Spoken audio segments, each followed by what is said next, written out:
पंजाब में तमाम एयरपोर्ट्स और BAF बेसिस के अतराफ 13 किलोमीटर के दायरे में दफ़ा 144 नाफिज कर दी गई है। मज़ीद जानेंगे डॉन न्यूज़ के नुमाइंदे अली वकार से। अली वकार, बताइए।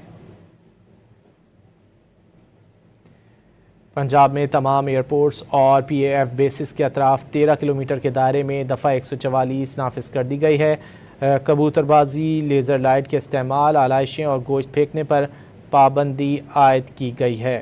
पंजाब में तमाम एयरपोर्ट्स और BAF बेसिस के अतराफ 13 किलोमीटर के दायरे में दफ़ा 144 नाफिज कर दी गई है। कबूतरबाजी, लेज़र लाइट के इस्तेमाल, आलाइशें और गोश्त फेंकने पर पाबंदी आयद की गई है।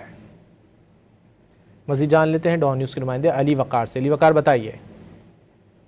महकमा दाखिला पंजाब ने एयरपोर्ट के इर्द गिर्द दफ़ा 144 का नफाज किया है। इसका मकसद यही बताया जा रहा है कि ये जो कुर्बानी के जानवरों की आलाइशें और उनके जो बाकियात हैं वो एयरपोर्ट के इर्द गिर्द ना फैलाए जाएं, ताकि ये जो जानवर वगैरह होते हैं वो एयरपोर्ट की हदूद में जो फ़ज़ाई ऑपरेशन है या जहाज़ों की आमदोरफ्त है उसमें किसी किस्म की रुकावट या खलल ना पैदा करे। इस हवाले से महकमा दाखिला पंजाब ने नोटिफिकेशन जारी कर दिया और तमाम मुतलका महकमों को भी हवाले से फौरी तौर पर इकदाम करने की हिदायत जारी कर दी है।